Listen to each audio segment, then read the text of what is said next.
It's the end of the world. Might as well party. Umbrella Academy Season 3. It's out. I've seen it. I have thoughts. General thoughts? Enjoyed it.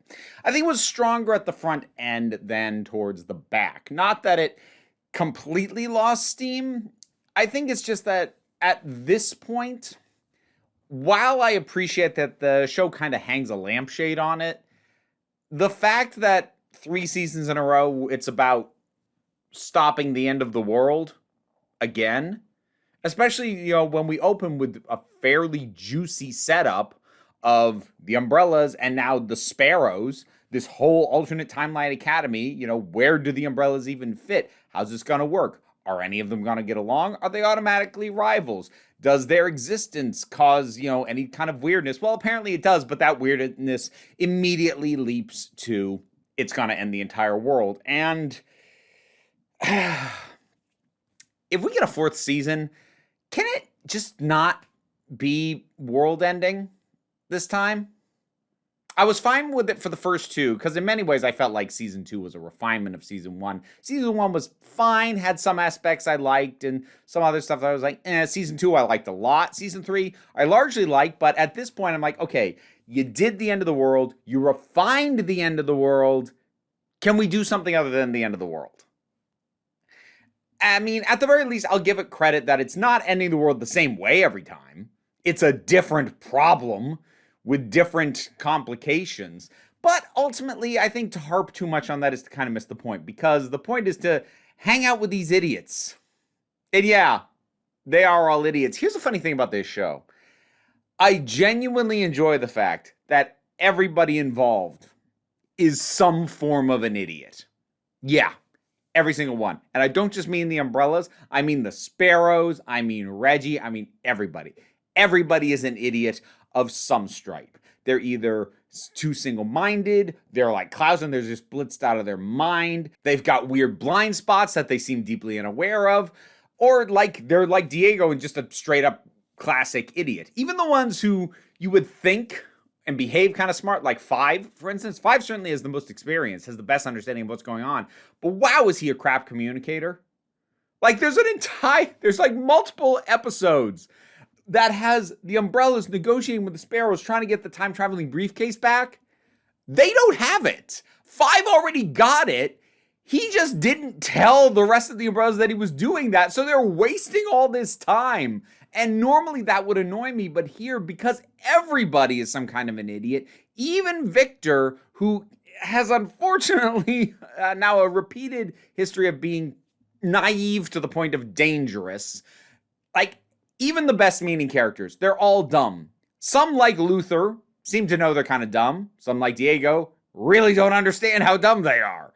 But here's what's funny about that. Normally, for me, that would be a complaint. You run into sometimes what I would tend to think of as idiot plots, which is a plot that only moves forward because the characters are idiots. So your classic examples of that come in the forms of things like teen slashers, where the victims do stupid things because it's what frees the killer or isolates them so that they can get picked off or whatever. But they're not rational decisions. And that will very often, pretty much always annoy me. And yet, I will say, all the characters in this being idiots, I say as a compliment, because the big difference is that when it doesn't work is when the plot is already worked out. It's like, okay, well, we're going to get these characters. I say, well, how do we do that? Somebody just says, let's split up, gang. Well, that's having them be stupid because that's how you get them to behave in a way that allows for the plot you already decide is going to happen. The difference with Umbrella Academy is the plot goes the way it does because they're idiots, as opposed to they are idiots because the plot needs them to be.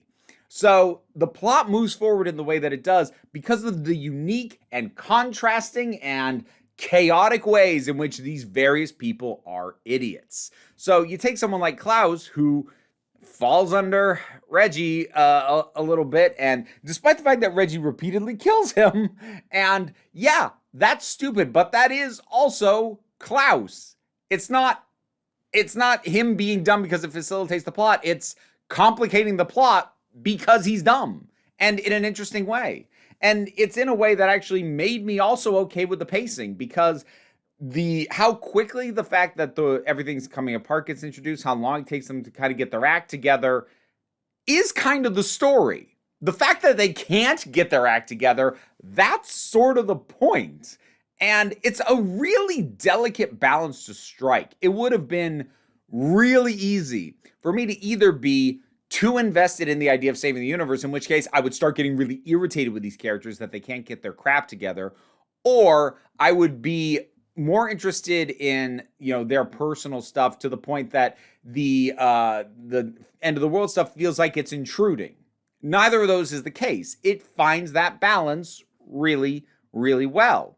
So I enjoyed that. I still like pretty much all these characters. I used to not really like Diego. He's good with Lila.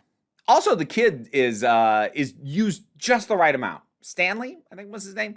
Just the right amount. A little bit more, he would have been too annoying. A little bit less, I wouldn't have cared about him. But no, just the right dose of him. That was pretty good. It was actually really fascinating seeing this version of Reginald Hargreaves. There's no T. Because, as we see when he's with Klaus, he comes across as softer, kinder, more gentle. And maybe in some ways he is, but he's still a heartless bastard at the end of this, which is actually kind of really important. Because pretty much all these characters are screwed up because of him. Because of how he raised them, what he put them through.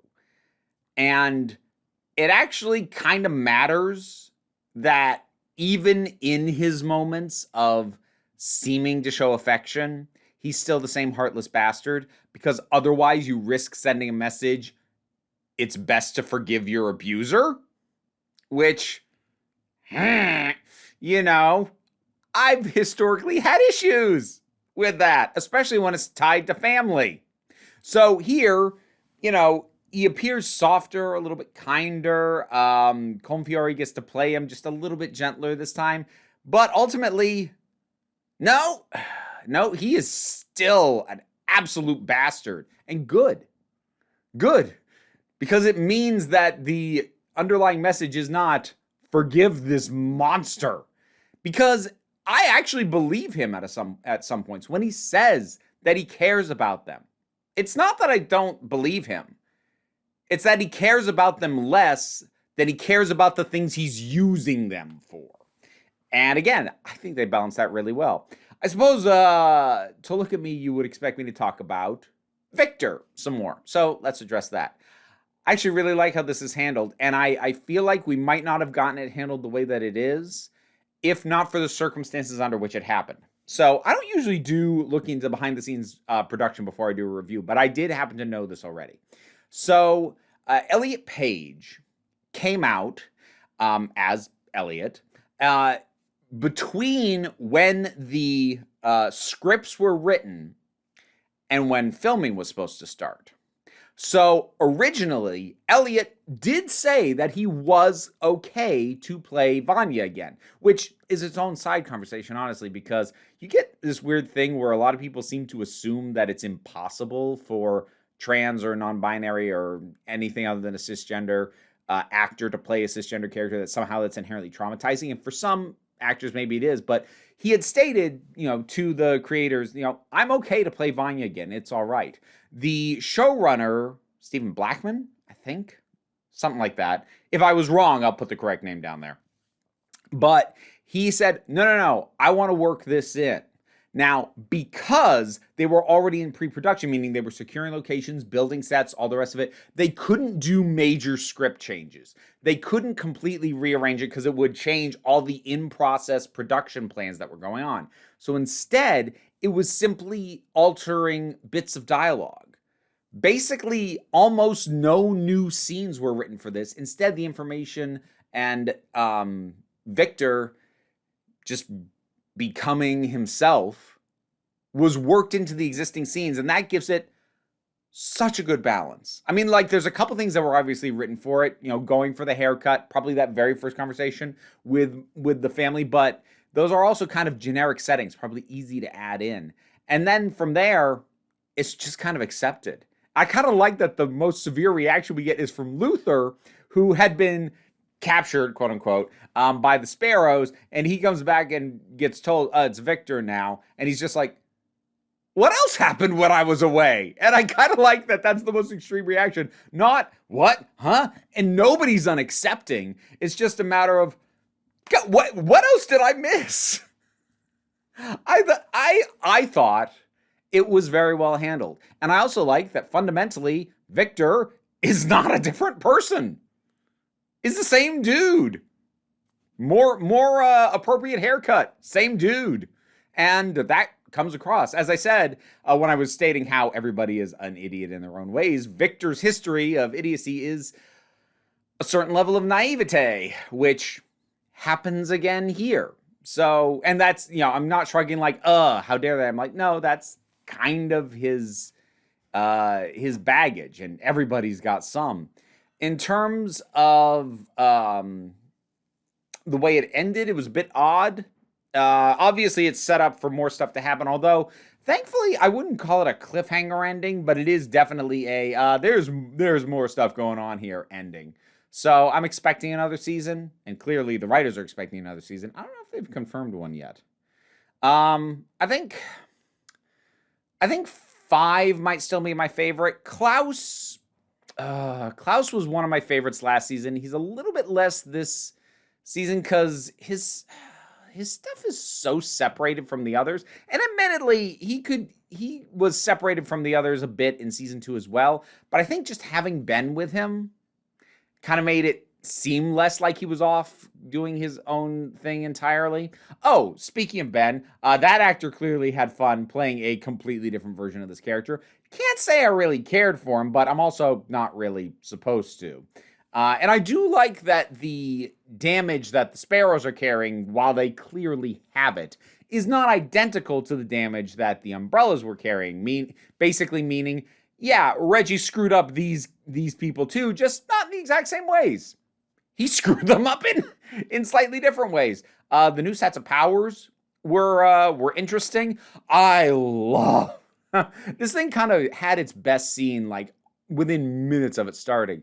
That dance sequence in episode 1, that is the best part of this season. And it's a little bit rough to have the best part of your season in the opening episode. But like I said, while I do think it's not as strong as it gets into the tail end and most of the world's destroyed, it's still solid. And I still prefer season 3 over season 1. So I still consider this to be a good show, a good bit of weirdness that I am enjoying. So I hope we get more. Umbrella Academy, season 3. What'd you think about it? Whatever your thoughts are, drop something down in the comments. Let's talk about it. Patreon is what pays the bills, enables me to do this as my living. But if you can't support me that way, like, share, subscribe, help me as well. But you don't even have to do that. Take a relaxed attitude around here so you can come on back next time you need a break. All right, I've got thanks to give for my Patreon supporters. Robin Moore, Zubin Lutfullah, Tarak, the thing that goes doink in the anime, Oliver B., Linda Walters, Emu Delki, The Oath of Boyd, TT, Fernobulax the Poodle, Zach, Idolin, Tracy Scrabbit, Angry Casperl, Toku BL Huvian, Adam RDL Taylor, Shane Ross, Shayla Gourlay, and Brendan LaRose. The Rats and I thank you.